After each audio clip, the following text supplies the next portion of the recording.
Welcome everybody to the Seen and Heard podcast, a conversational series.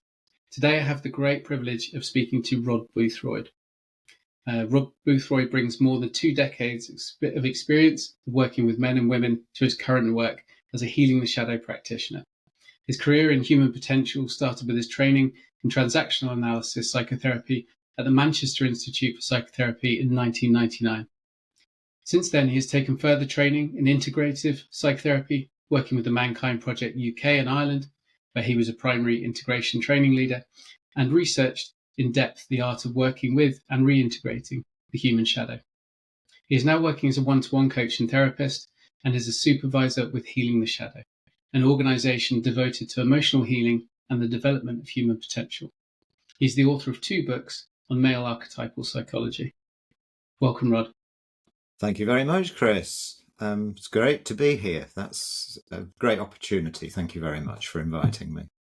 It's a real pleasure for me, Rod. So I'd like to start by mentioning how we found each other and came across each other's work. So for me, it's a real personal story of my healing journey working with Piers Cross, my coach, and he used after my breakdown, he used in our sessions together the archetypal model, King, Warrior, Magician, Lover, which we'll speak a lot about today, I'm sure. And that created a framework for me that to live my life by ever since, which has been really profoundly changing. And the podcast that you did with Piers on the Evolving Man podcast, some of his earliest ones, for me, I watched those in my darkest days after my breakdown. All right. And those podcasts, your books that I subsequently read, they were very life-changing for me. So thank you so much for all of your work. You're very welcome. It's great to hear that what I've done has had some impact in the world. Yeah, it definitely has. I think it goes on to impact now in my work with clients, my coaching work, and in some recent presentations and things I've given about the power of the archetypal model for supporting people's development. So it's not just become a personal thing for me; it's become a professional thing. So I'm really excited to get into a conversation today and help people to understand a little bit more about the archetypes, about how they can work with them in their lives and what benefits that can bring. Fantastic. Shall we kick off? Yeah, let's do it. So I always like to begin by understanding a little bit about you and where you came from, particularly early years. So how was your childhood and what shaped you in those years? Yeah, it's a great question. I was thinking about it this morning, in fact, and really the key word I think is abandonment. There's I think such a deep need in newborn babies and young children for connection that it probably can't possibly be met. So we're dealing with degrees of abandonment where children can survive the lesser degrees of abandonment, but most people I judge are damaged by this very fact of abandonment being a product of our society, perhaps, but certainly a product of the way parenting goes these days. And that abandonment can be as simple as not being attended to when you have needs as a baby, or being actively ignored in the family, or it can, of course, be that your family can't meet your needs because they're just not capable of doing so for some reason or another. All of these things have an impact on the child. Now, we're talking particularly about boarding schools where abandonment is sort of in the air right from an early age, in the sense of children being sent off to school. But I think there's another kind of abandonment which most people also suffer from, and that is the emotional abandonment, where their needs are not recognised and they're not understood, either because the parents are too self-absorbed or they simply can't provide that. And I think I fall into the latter category. I came from a very working class family. My brother and I were the first people in the family to go to university, so there wasn't a framework around for us in which we could be met and supported adequately. we had to find our own way, essentially. And of course, in a way, that depends on your inner resources. How can you do that if you're not being shown? Well, you try and fail, and perhaps eventually you try and succeed. So an emotional deficit, for sure, that left me ill-equipped to move into the world. And to take the story a little bit further, I ended up working for a multinational company. Nothing could have been further from my natural nature or interests. And like so many of these things, Chris, it can work for a while, but there's a point where the stress of this becomes too much for one reason or another, and then everything falls apart. Now, I heard you refer to your own breakdown. And of course, there's a common theme in many people's story that therapy starts when you're at your lowest point. And that's probably, I think, when therapy is most effective. So anyway, long story short, family background, not very supportive,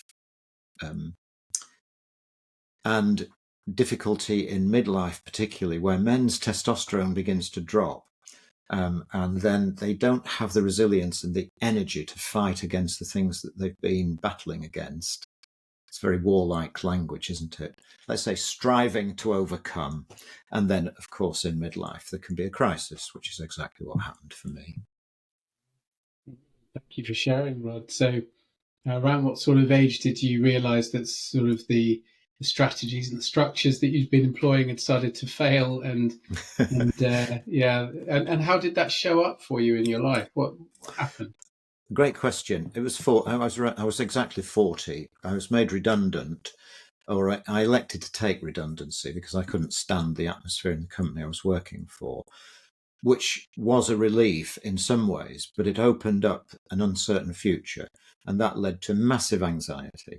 Absolutely free-floating anxiety, not specifically tied to any aspect of life, just constantly present, cripplingly so, to the degree that I thought I'd better get involved in therapy, which is what I did. And I was fortunate enough to find a very competent therapist, and the rest unfolded from that.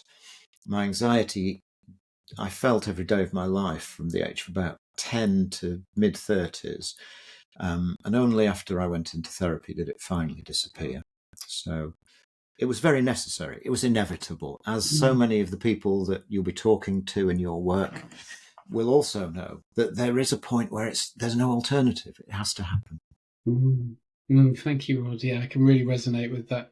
No alternative. I think for me and my breakdown, it was very clear that this one couldn't be, drank away, skirted around, obfuscated. I made a living of speaking to counsellors and therapists for decades, and never really going anywhere near anything too juicy, because my strategic survival personality was so well entrenched. So, but when the cracks appear, the light can get in, as they say. So, thank you for sharing a bit, and I'm so pleased that you found a really good psychotherapist or a therapist that you engage with. We get asked a lot, how to choose someone, how to what makes therapy successful. As your view as a professional and your personal experience, what would you say to people? Great question. Thanks for asking it. I think it's the first time anybody's ever asked me that question, but it's so on point. For me, there are two things above all else. The first of them is presence. So I think many people who've done counselling training are not trained sufficiently well to take the risk of being fully present with the client. So presence in the sense of complete openness to what's in the room at the time that the work is happening. And I think maybe also, as I say that, one of the reasons people are perhaps not so open to that idea is because they're scared. They don't feel they have themselves the capacity to hold what may come out. And so therefore there's some dynamic keeping things superficial. And yet if that's happening, how is anybody ever really going to get to the crux of what's going on for them? So presence, and of course presence leads to relationship. And, as you and many of the people listening know, I'm sure the key single factor in any kind of therapy is the relationship. That's the biggest determinant of therapy's success, however you measure that, the relationship, the quality of relationship. Now, I need to add, it's not a big factor. I think the research demonstrates it around 35%, but it is the biggest single factor by a long way. The other 65% is made up of many different small things, like the setting and the quality of the conversation and the approach of the therapist and so on. Not so small, in fact. But yeah, the single biggest quality is presence and the quality of relationship. Yeah. Thank you very much. And so for you, the healing journey really began in earnest at 40 with your own healing work. So how did that then lead you to a career in working with people, supporting people? Well, I was very fortunate, Chris. I worked with a therapist who had been trained by Richard Erskine, who's a kind of a grandmaster figure in the world of transactional analysis and integrative therapy. And he held group workshops for his trainees every year, 10-day retreats. And they were just such a profound experience that for me, there was no question that this was the way forward, not just as a participant, but as a practitioner. So I started training almost immediately that I'd gone into therapy, actually, because I could see the potential. I could see this looked like a route that would work effectively for a lot of people. It's, the kind of actionistic therapy rather than sitting in a room talking, though I would be the last to dismiss that because it can be very helpful in giving people a space to be heard, obviously, and seen. Yeah, thank you, Rod. I think having had lots of different types of therapy and counselling things over the years for myself, I think that there is a time and a place for all types and settings of therapy. And when I look back now, they were what I needed at the time. They were what I could handle at the time. But then, having had a breakdown, what my mind was open to at that point was much broader, because I knew that I couldn't go on. I didn't want to be here anymore if life was going to be like this. So that open-mindedness to then think, somatic work, body and energy psychology, as well as talking therapy, as well as EMDR, archetypal frameworks, all this wonderful stuff that we'll talk about today. Sort of the world opened up, and when I made that link, the body keeps the score. It was a big change for me because it took it from a left brain sort of thinking exercise to a feeling exercise. Absolutely. And I wouldn't want to give the impression that, those things haven't played a part. They have. As soon as I left university, I was into hypnosis and self-hypnosis, hypnosis, meditation, EMDR, and so on. You're absolutely right. And you've expressed it in a very clear way. What's right at the time is what's right for the person. Yeah. Or what's right for the person is what's right at the time. That was the right way around, I think. Yeah. Anyway, good point. Actually. Yeah, well, I thought I'd just mention it that sadly, so many people who come to Seen and Heard have maybe tried something and felt it didn't work, and therefore, therapy is not for me, counselling's not for me, talking to someone's not for me. So I try within these conversations to open that up to the try again.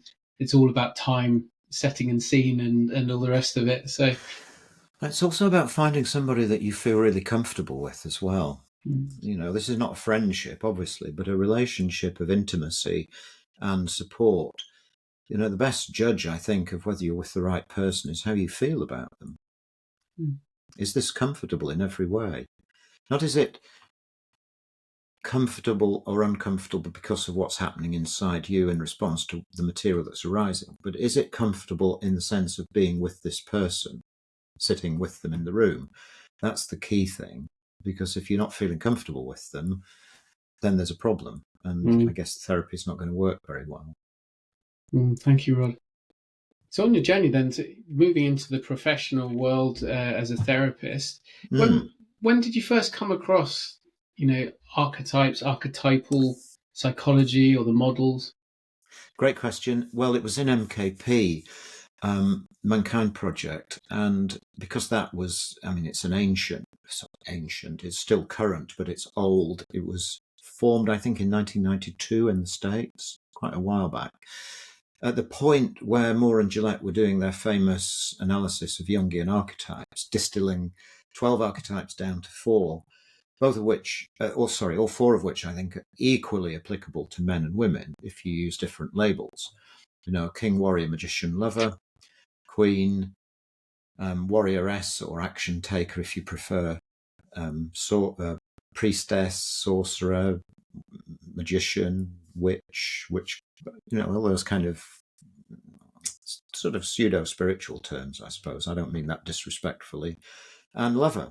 So these are principles I think that we over time have demonstrated are equally applicable to men and women. So these 4 archetypes were the basis of the Mankind Project's weekend, as you yourself know, I think, Chris. Is that right? Yes, I went through the NWTA New Warrior Training Adventure a couple of years ago with the Mankind Project. Very profound in my journey. Yeah, absolutely. And it is a very useful model for therapy.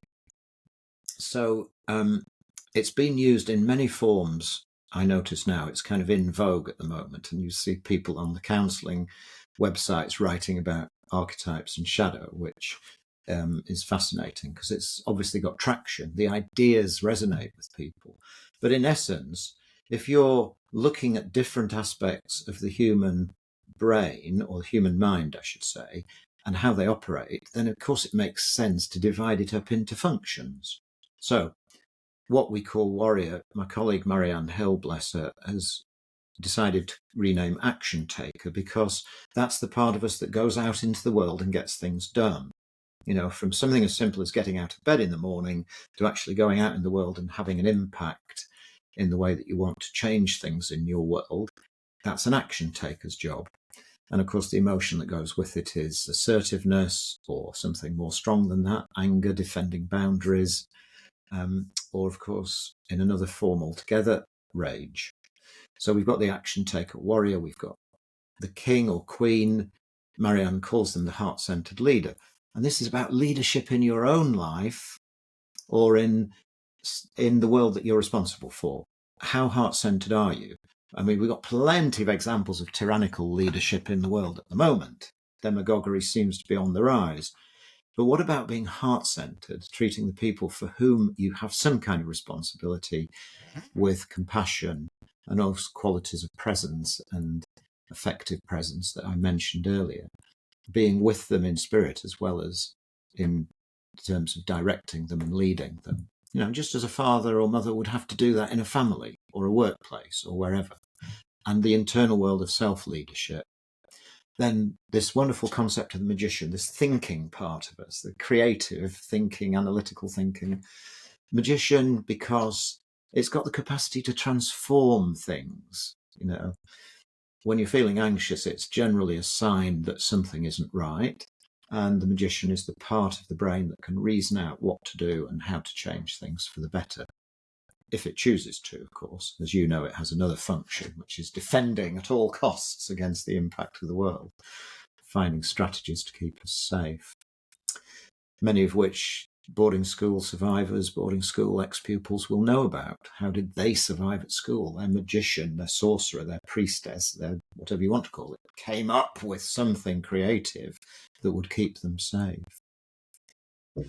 And then the lover, of course, feeling body, as Marianne calls it, which is about connection, that ultimate desire, really at the root of everything, the desire for connection in some form or another with another human being, and all of the strategies that go with that beautiful archetypal energy, ranging from making love all the way down to just having a conversation with a stranger in the street. It's underpinned by that desire for connection. So when I heard about this archetypal model through MKP, that became, without I hope, sounding too grandiose, it became my life's work and has been for the last 20 years. And why? Because it works. As a therapeutic method, it works. You can identify what needs to happen in each part of a person's personality. And then, more to the point, perhaps, you've got some easily not necessarily easily, some techniques and tools that you can use to put things right in those areas. Thank you so much. So came across it at MKP. Was that at that point, were you still very much on your healing development journey and therefore it benefited you? Or was this, you were more in a leadership role, helping others within the archetypal framework? Did it benefit Great question. you? Yeah. It's a great question, Chris, and thank you for asking it. The answer, I think, is that the two things have never stopped intertwining for me. There's no point that I would regard as the end of my journey, and that's true to this day. Do I feel more at home in the world, more confident, more present, more assertive, more effective, more able to connect? Yes, I do. Is the work finished? When is the work finished? Never. I would judge, But you are correct in one sense that, of course, as time goes by, more teaching and practice and less personal work, the balance shifts from huge amounts of personal work to lots of work with other people and less personal work as time goes by. Thank you so much. I think for me, the archetypal model served a number of purposes. The first one was to not feel alone anymore. I'd spent most of my life feeling alone in a crowd. And by creating a king, warrior, magician, lover in my mind, in my psyche, I was able to have conversations, to use some of the other techniques, for instance, emotional freedom technique or tapping, to tap on those parts of me that feel fear, anger, sadness, joy, but to create an inner world. And when I was doing soul retrieval and matrix re-imprinting work, I had this wonderful army with me of, a fun-looking magician, a warrior, a lover, who came with me on journeys to do personal work, and I was no longer alone. Is that something that you've come across with your work, or? I think it's a fabulous. We're moving into such profound territory with soul retrieval, but yes, I completely understand what you're saying. And just as an aside, I think it's completely natural that parts of people depart, go into hiding at the very least, but perhaps depart spiritually when they're in situations that represent torment. As so many of the people that I've worked with over the years, and you're working with right now, will know only too well. How do you survive something that looks like a very bad situation, or in its worst case, hell on earth? Well, the answer is that you split psychologically into different parts, and parts will go into hiding and other parts will come to the fore. And there's a time when those parts need to be put back together. And one of the best ways of putting those parts back together is to separate them out even more. And I've had people say to me, "Oh my God, you're going to make me schizophrenic, all these parts coming out. Isn't that what schizophrenics are like?" And I said, well, there are two major differences. First, it's not that extreme for most people. And secondly, with a therapist working with you, and eventually with your own work, you have some part of yourself or a therapist who's strong enough to model how you hold those parts together in a coherent whole, but not merging them together into some amorphous mass of everything, which is not what I think of as integration at all. So far from splitting out the parts and separating them and having them act out and talk, as you and I both know that kind of work can involve, I wouldn't see that as a bad thing at all. I see it as very necessary for each one to regain its strength and become whole again. So just to finish that little observation, for me, integration, that's to say what most people would think of as the bringing together of everything, I see it rather as somewhere in the center of your personality, you stand in this position of king or self-leadership or queen, it's heart-centered leader, and you can talk to and identify who's talking to you, all the other parts.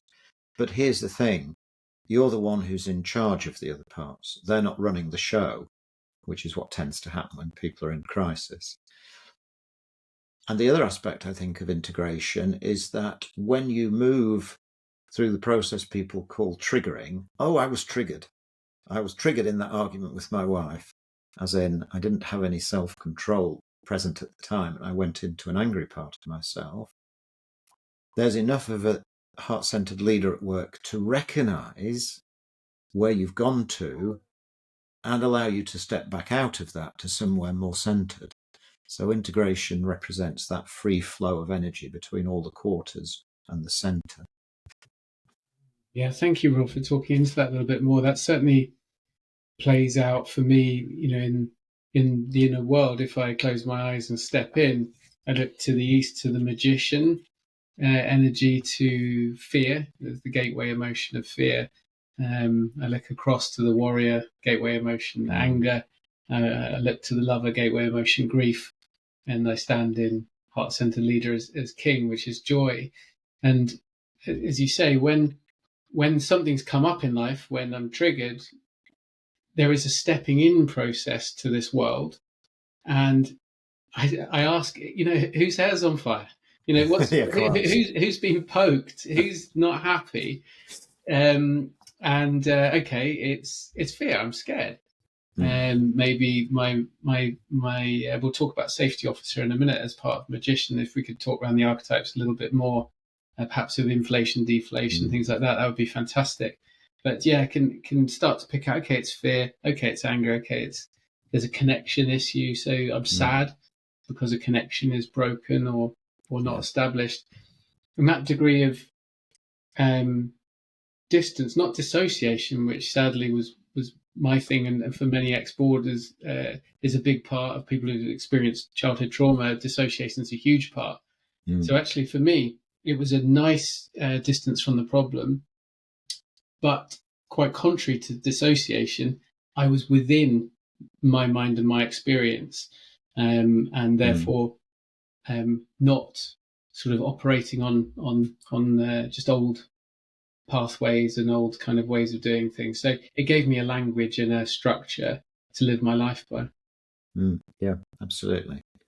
So as you're talking, what popped into my mind was the relationship between this archetypal model and parts work, where people may not be identifying different parts of themselves in the language we've just been using. And the question might arise, well, which system is better? And the answer is, I don't think either is better. I think they're basically just the same. After a long time doing parts work, most people will find that they don't really need to identify or give a label to where they're stepping into. They're just stepping into a part of themselves that will carry various emotions and various attitudes and belief systems and will speak from that place. And of course, also stepping into a part of themselves that may be much younger rather than their contemporary chronological age. But then that part would be able to speak from a regressed place, a regressive in the sense of, my 5-year-old or 10-year-old or 15-year-old might want to speak about something, and frequently does, in fact.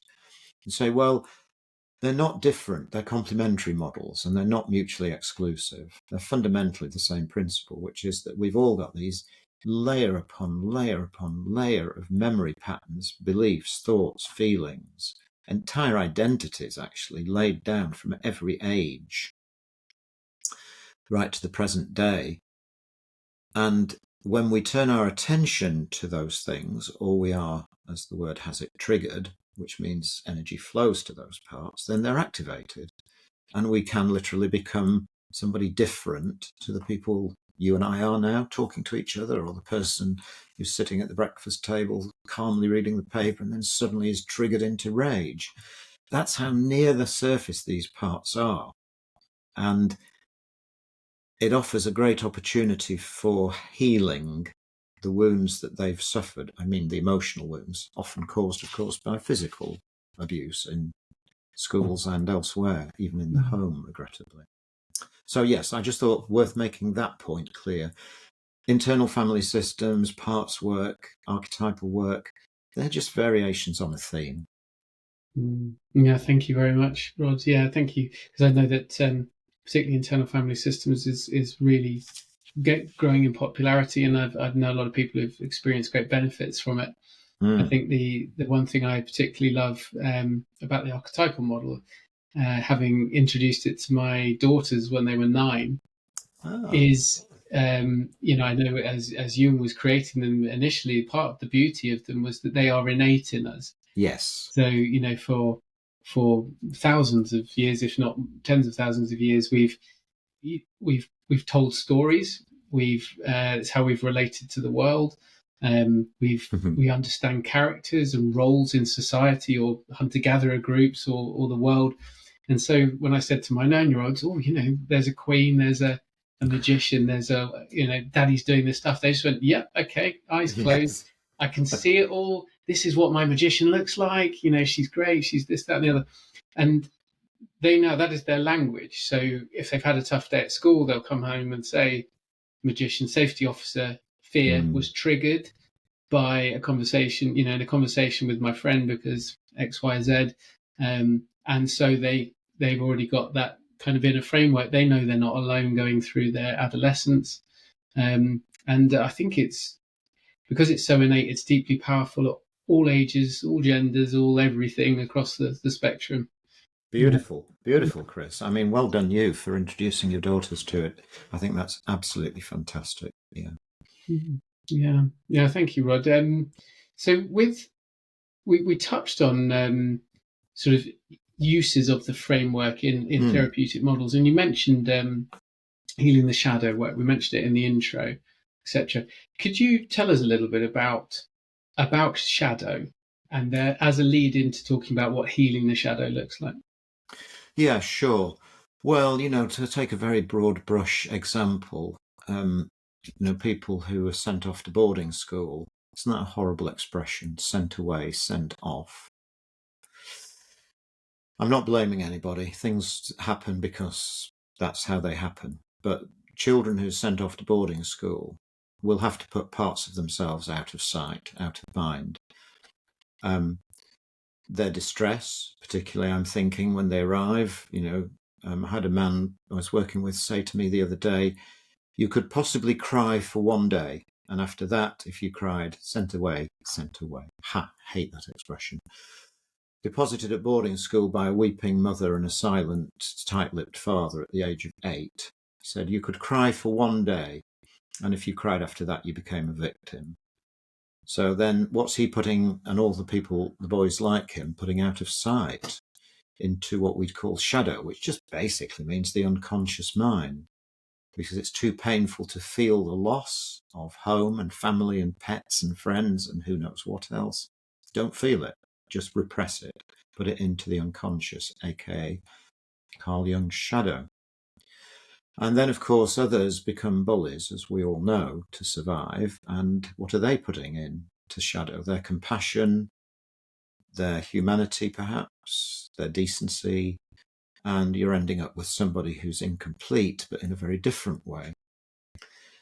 I know men who grew up in families where education was not valued, so what do they have to put in if they're particularly bright kids? They have to put their curiosity and their interest and their intelligence and conform probably to the family environment, which is not about education and improvement.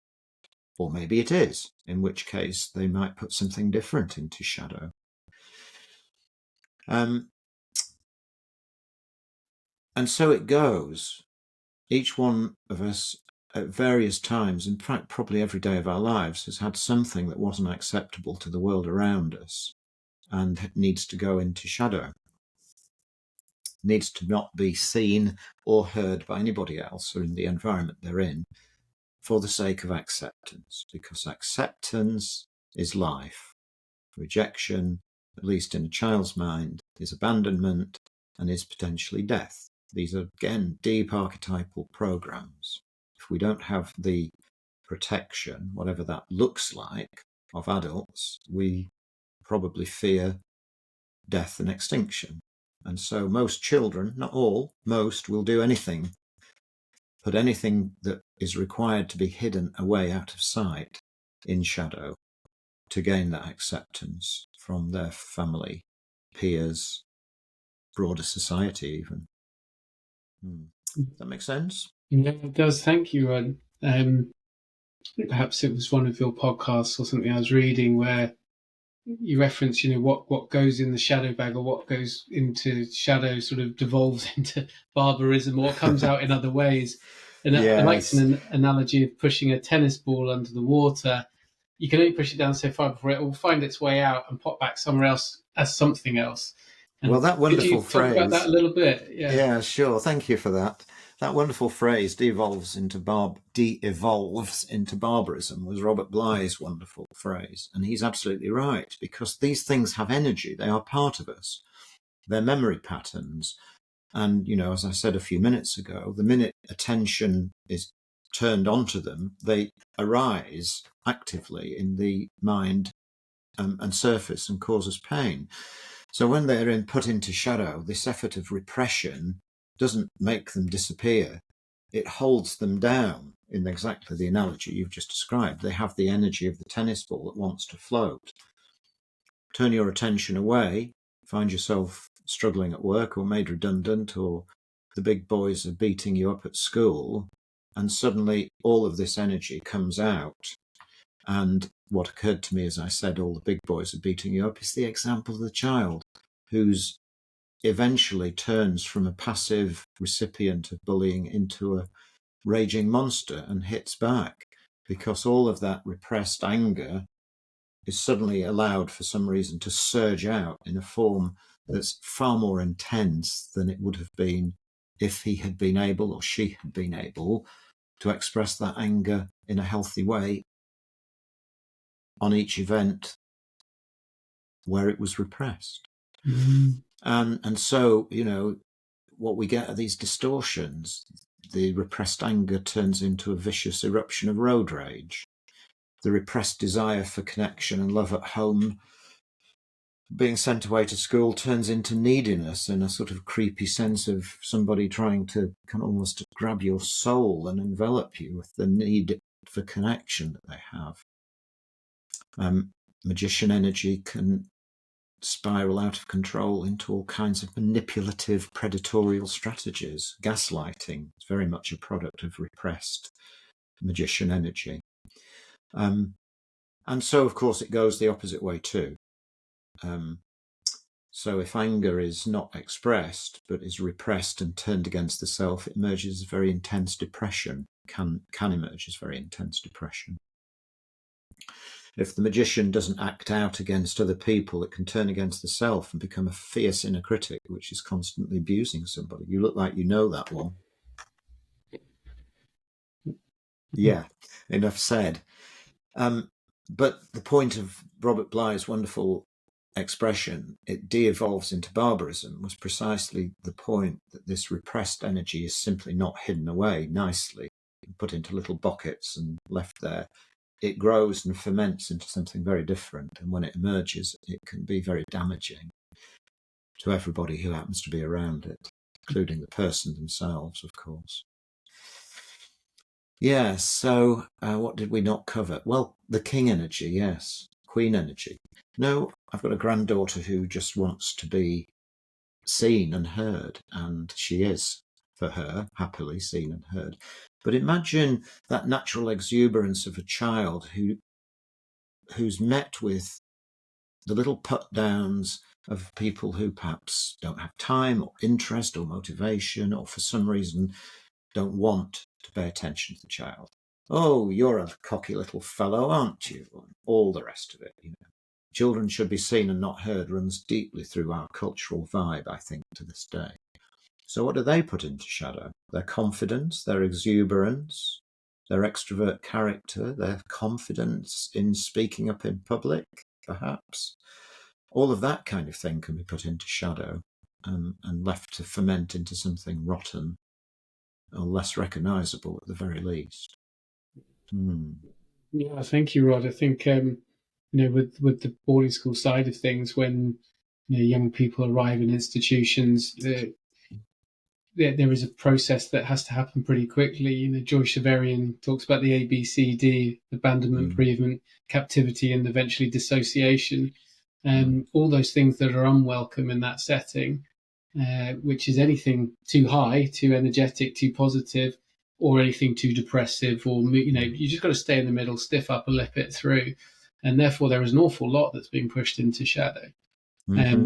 But, you know, most people are getting to a school like that from a family environment that is also, it has its challenges. Very much you know, so. whether it be generational boarding and a very avoidant attachment style and dissociated from emotions, or a very complex home. Maybe the boarding school is seen as the stability and the structure that is unable to be present at home for whatever reason. So a lot has been put into shadow before, then an awful lot gets doubled down on and put into shadow during, you know, the institutional years. And then when finally let loose on the world, you know, a lot of the behavioural stuff to manage all of that detachment can be very, very problematic. And that means high addiction rates, self-harm, suicide, relationship challenges, etc., that are sadly reported amongst ex-boarders. Do you speak to that a little bit? Yeah, I have a friend who went to a Christian Brothers boarding school, and he, well, we know about the Christian Brothers now. And interesting that society kept what was going on in those schools silent for so long. That conspiracy of silence, not just in Ireland, of course, which is a case apart, but in every other country where the so-called Christian Brothers were running boarding schools. This torture of children was going on all the time. But where was the collusion? I'm just digressing a little bit here. Why was the collusion in society so strong that those appalling men could get away with their abuse, both physical, sexual, and verbal, of the children in those schools? So that makes me think, well, of course, Robert Bly talked about cultural shadow, the cultural shadow of a society, something around children out of sight, out of mind. We're not going to question the authority of the church or those who represent the church, and so on and so forth. Anyway, a digression. My friend has worked out that the death rate of the boys in his cohort at that Christian Brothers school is 6 times higher than the national average at the age of, I think, about 70. 6 times more of them have died than would be expected statistically if you look at the national average. Now, it's a small sample, and small samples are often dangerous. But it doesn't take a genius to recognise that there's something really important going on there. Those men, the boys who became those men, suffered unduly and did not recover from it because they grew up in a time where this was hidden and secret and secretive, and it's really only comparatively recently that these things have been uncovered. So alcoholism, of course, drinking too much, not caring for one's own welfare, high on the agenda. Risk-taking, of course, failed relationships galore, and so on. So it rolls on. Well, thank heavens that people are working to break the cycle, that actually the truth is out. Nobody could be in any doubt, I think, anymore about what was going on in those schools and how damaging it was. The question is, I suppose, well, what do we do with those boys and girls, women and men who they became, who haven't turned to the likes of Seen and Heard or therapists for support? It's a hypothetical question because I don't know the answer. People have to be motivated to seek help, don't they? Yeah, thank you, Rod. Thank you for sharing your friend's sad story as well. I think it's a real blessing in a way to have a breakdown and find support and etc. Because the alternative is unfulfilled potential, it's damage to families, communities, and wider society. And you have to look at Piers Cross's new film Boarding on Insanity that's just come out, which amongst other things, looks at the wounded leaders that have been created by institutional upbringings and that level of detachment, dissociation, and I think you put it sort of societal, cultural shadow that's then perpetuated. So we don't have to look far in this country to see cover up, to see shadow, do we? No, not at all. And you mentioned earlier on, Chris, the question of inflation and deflation in each of the archetypes. And I'm minded as you spoke then of my good or misfortune to go to Oxford University, which at the time I went was 50% private school pupils and 50% state school pupils, and how those who had been to private schools were divided almost equally into the Boris Johnsons of this world. I know this could be contentious, but what I'm using him as an example of is an inflated sense of self-importance. And people may disagree with that, and that's fine if they do. And those who shrank down and became smaller than they would otherwise have been. But there were far more in the first category. And so the question is, well, why? And the answer is partly because many of the schools encouraged that sense. A chap from Winchester told me that the moment they walked through the door, they were inculcated with the belief that they were born to lead, and that was reinforced at every opportunity. So, of course, that was the sense of themselves that they emerged with.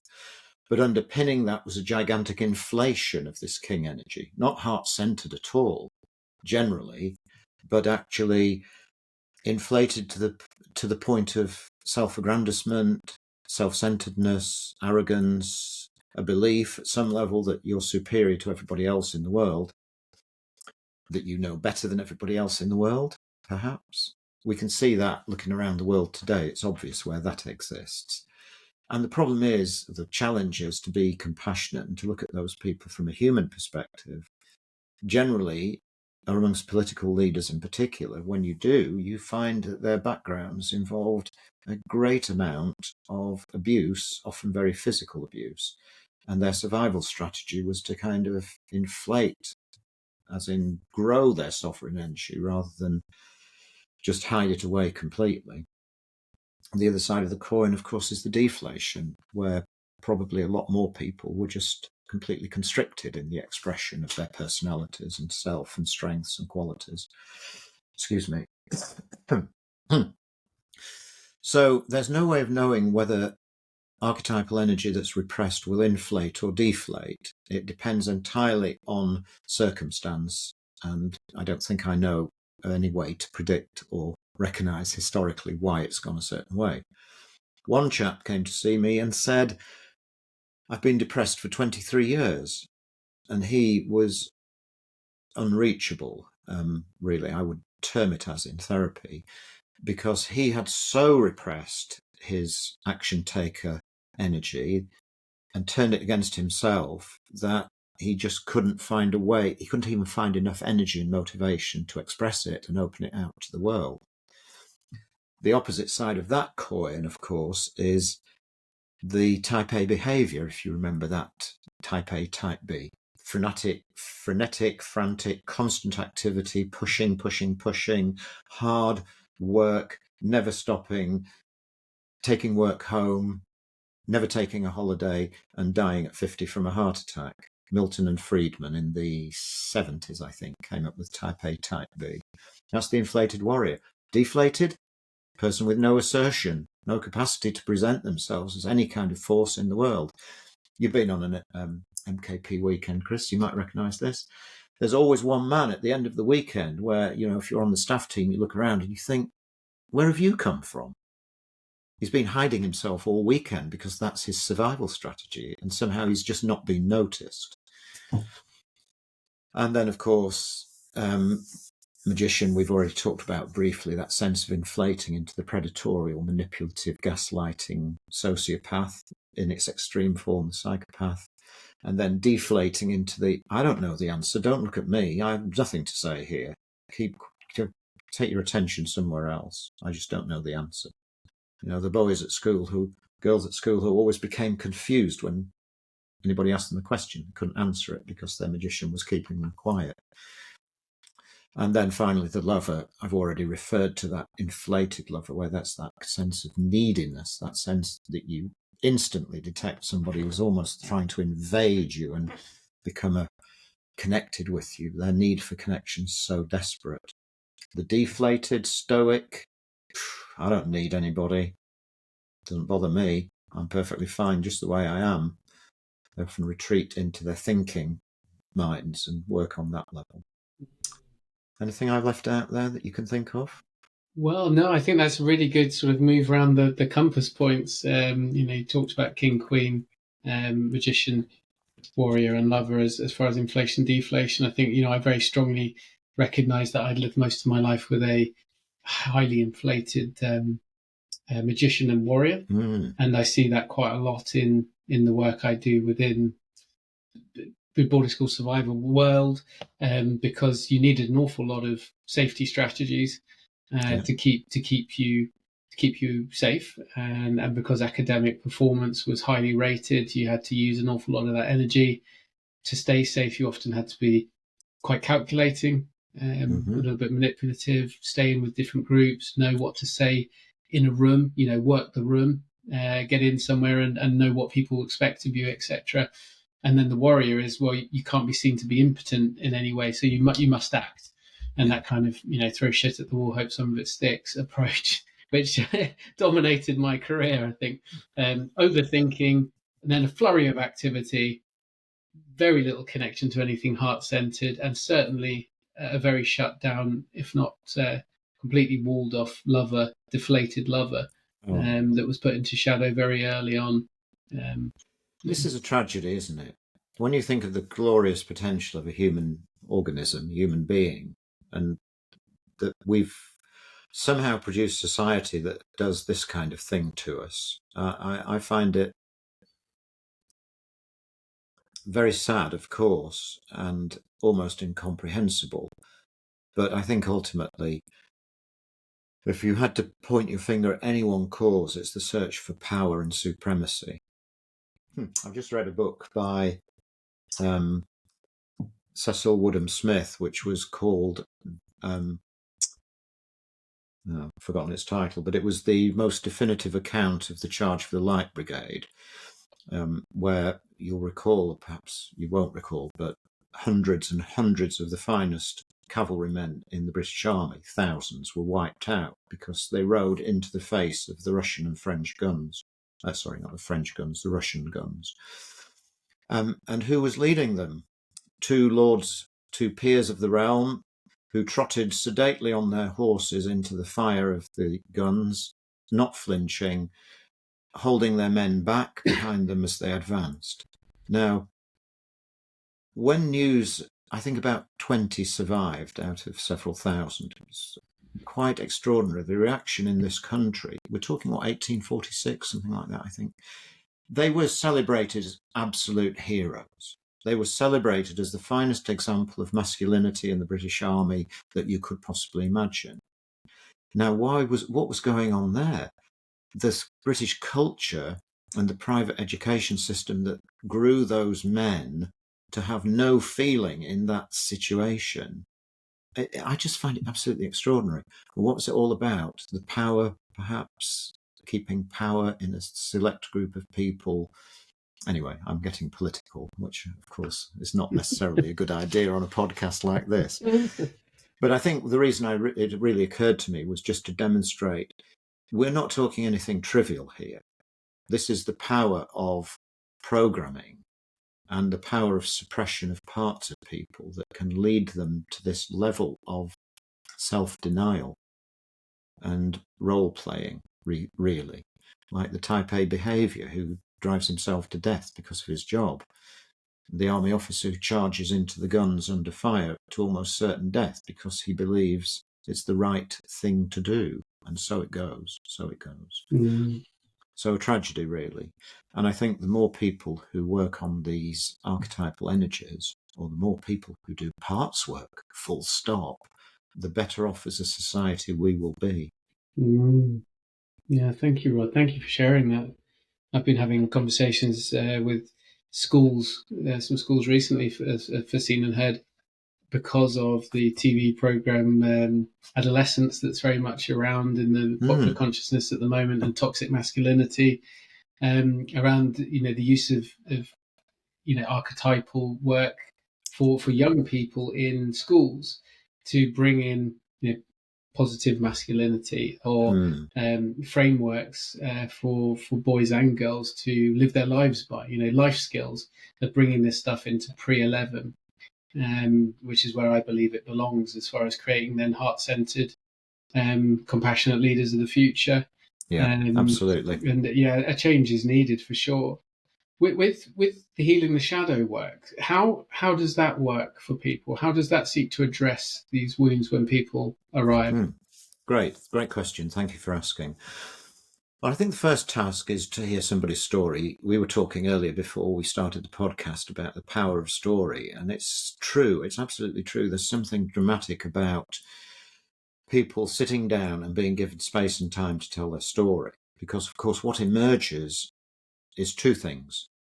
What emerges, first of all, is where reparative work is needed. Is it a deflated warrior, for example? Is it an inflated magician? Is it subservient king or queen? That becomes clear quite quickly. But what also happens is that the client who's telling their story in that way at length, with space and time, finds that their relationship with their own story begins to change, which is a kind of crucial part of the therapeutic journey. So there's two benefits to that. That's step one. The next step, of course, is moving into something a bit more actionistic. So let's imagine, for example, that somebody's got a really deflated king or queen, heart-centered leader. There is no leader in their life. They're ineffective, and their life is perhaps going nowhere. So there are several things that you could do with that. But one of the things I particularly enjoy with the heart-centered leader is having the client step into an image of their heart-centered leader. It's a very simple process. They imagine what that part of them looks like, and they can always, I've only ever had one man who could not describe his heart-centered leader. And we managed to do that anyway by substituting a kind of energy field. So the visual nature of that might be a powerful person who can say what she or he wants whenever it's required, can stand up in front of an audience and make a speech. Whatever you get back is what the person, I suppose, most wants to do in that moment. And I can get the client to describe that character in great detail so that it becomes somehow a new kind of imprint in the brain. And when they step into it, the effect is remarkable. It's absolutely astounding how almost instantly it's like a switch is flicked, and that becomes a reality for them. They feel the energy in them change. They get a sense of being more confident or bigger physically, and so on and so on. Now, that's easy to do. Of course, what's a lot more difficult to do is to sustain that once they're out of the room. And that's where we have a variety of techniques in healing the shadow and shadow work in general, which would include things like, for example, invoking the support of some figure that represents energetic support or social support. It could be a benevolent grandfather, or it could be an imaginary figure who's looking out for them. Ideal support, we call it. And we can introduce a system whereby that's available to somebody almost instantly when they turn their attention to it. Now, is this trickery? Well, does that matter? If we had been brought up by benevolent parents who had our best interests at heart, benevolent teachers who cared for our welfare, and a benevolent society that loved children, we would not need trickery or therapy. We would naturally occupy those spaces of authority and leadership and heart-centeredness. My wife, who's worked in Africa in more pre-literate societies even, will tell us how those boys, particularly the boys, are brought up alongside their fathers. And they soak in masculinity from the day they're born because they're right next to the men folk, I suppose. Actually, realistically, starting from about 7 or 8 years of age. We weren't that fortunate. That wasn't how our society gifted us masculinity. Where do we pick it up from? Here, there, and everywhere. Your work with adolescents will demonstrate that to you, Chris, I'm sure. Porn on the internet, the less savoury characters on the internet who proclaim themselves to be role models for young adolescent men, and so on and so on. So does trickery matter? I don't think it does.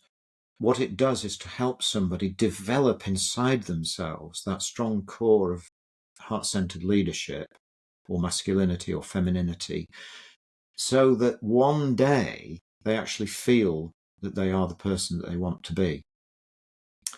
Now, let's take another example. If somebody is a really deflated warrior, the best strategy I know of to get them rebalanced is to set up a situation where they can really step fully into their anger. And usually the best way to do that is to find a hate figure from the past. Oh, I can hear the voices going, oh, but this is just hateful. You're spreading the energy. No, I'm not. No, we are not. What we're doing is using a mechanism whereby somebody can finally express everything that they put into shadow in terms of their rage, which is in them anyway, and will come out sooner or later, one way or another. In this situation, by offering them a representation of a wrongdoer, it can come out in a controlled and safe way. And in that very controlled, safe process of connecting somebody back to their anger against their perpetrator way back when, what we get is a new learning for them, a new understanding in here that actually it's their right to be assertive, it's their right to be angry when the boundaries are infringed. How many children can be assertive when their boundaries are infringed at school? Think of the power differential. So, a whole range of techniques, all of which are designed to rebalance those energies so that somebody can stand fully and healthily in them and become who they were always meant to be. I love this expression. I use it over and over again because to me it says it absolutely on the point. To become who they were always meant to be before the world got in the way. Thank you, Roz. Yeah, really powerful. Really hearing that. A lot of the work I've done has been the recognizing the things that were given to me without my permission, handing those back, and things like family constellations work and etc. The sort of ceremonial giving back of the shame or the beliefs, the self-limiting beliefs that we all sort of adopt. Extremely powerful, and as you say, I really loved when you talked about stepping in to a part. So either the stepping into a heart-centered queen or king, for instance, or even instead to use the emotional freedom technique, I love to tap on the energy of the magician and understand where they're coming from, where is fear coming from, where what is blocking creativity, what's holding me back. Or you tap and tune into the energy of the warrior and understand that, and you can clear things. It's there's no end to it, as you said. We're doing personal work and healing until there are no more tomorrows. And I think the archetypal world, I believe, is a, or IFS or parts work, whatever language, is probably a key for human development. Yes. Now. I completely agree, Chris, and you're absolutely right. EFT can be a particularly powerful technique. I've had EFT sessions myself many times, and I find them, a very quick way to rebalance the system. One thing I would like to mention is, well, why? Why become the person you were always meant to be? Well, I think there's basically two reasons. Because it allows the fullest expression of who you are, which goes without saying. I mean, it's self-defining, isn't it? To become the person you were always meant to be. Not the deflated or inflated, not the weak or the passive or the active or the aggressive, but the person you were always meant to be. The human being you were always meant to be. But I think there's a much more profound reason. Well, not much more profound. There's another profound reason. I watched my parents die painfully and in a very distressing way. And I recently watched a very close friend who devoted probably the last 10 years of his life to personal work die in the most spiritual and graceful way I could ever have imagined possible. And although this may sound far-fetched and a bit off the wall, I think there is something about arriving at the end of your life knowing that actually you did the best you could, you were the best person you could be. As Martin said before he died, I have no regrets and I have nothing to prove. What a wonderful, wonderful thing to be able to say in the hours leading up to your own death. That the world could not make you into some caricature of who you were actually meant to be. That you spent the time and energy and found the means to become the truth of yourself. I think that's fantastic. Really beautiful. Thank you for sharing, Rod, and about your friend. Yeah, my heart is with you and his family, and your parents as well. Thank you for sharing your personal story there. Finding that true self, and they say we're born with a 360 personality. Bits are chipped off us along the way, and before you know it, you're a caricature of what you could have been and should have been. And the personal development process, the healing journey, is just that finding again of true self. So thank you so much for your words in that area. So for anyone then who's interested in archetypal work or interested in healing the shadow, where would you guide people to learn a bit more? Well, this is the commercial break, isn't it, really? These books are not just for men. I mean, they are written for men, but women will get an enormous amount out of them too, I believe, in understanding their men and understanding themselves, because actually the differences are only differences of degree, not really, in essence, different. Let me put it this way. We are more similar than we are different. That's the truth of it. Men, women, different races, different creeds, different belief systems. We are much more similar than different. So anyway, those two books, I think, can be very helpful. Certainly people seem to have received them positively, for which I'm very grateful. So I'm hoping that you can leave a recommendation somewhere on the podcast when you send it out. I will. I'll put links to find Rod's books in the show notes. And then Healing the Shadow. Is that obviously it's a sort of a modality in itself, and there are practitioners, I understand, that sit within that? Yeah. Let me send you the link as well, Chris, so you can put that up in the show notes. There are several organisations that do that. So for the sake of fairness, I'll give you links to all of them. Beautiful. So we'll make sure those are in the show notes. I can personally attest to Rod's books being very life-changing for me. In fact, when I came on, I said I can only show my copy of this one because my copy of Rod's first book, King, Warrior, Magician, Lover, is with a man from one of the men's groups I run, because he has been so moved by some of the archetypal work we've done in the men's groups that he's wanted to do some personal reading. So there's a lot there. There's some good podcasts out there. Rod talking into the archetypes in detail with Piers Cross on the Evolving Man podcast. I'll put those links in as well. But as we bring things to a close, Rod, and once again, a huge thanks for your time and energy today. Is there anything you'd like to leave people with? Any final thoughts or anything around what we've spoken about that you'd like to sort of tidy up? Thank you for the invitation. What popped into my head straight away was this, that if you're in a state of uncertainty about engaging with some personal work, just take the plunge and do it. You have a choice. You can choose to do it, and if it doesn't feel right, you can choose to stop doing it. And I think it would be wonderful. The more people who engage with that kind of healing work, the better the world will be. there's some interesting data on how many people you need in a society to be kind of holistically healed before the whole society changes.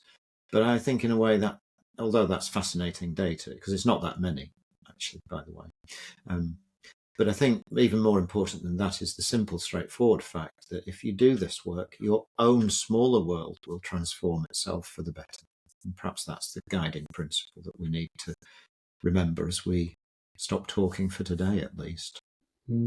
Thank you, Rod. Thank you for your final thoughts. I agree with them entirely. The work that I've done with the archetypes, with healing my own shadow, EFT, coaching, etc., it's changed the lives of my children. You know, they talk about old daddy and new daddy, because there is the new one's a bit more kind of out there, and I'm sure it comes with a bit more energy and etc. But there was a fundamental shift because of this kind of work. So I echo that. Anybody who's not sure, have a go.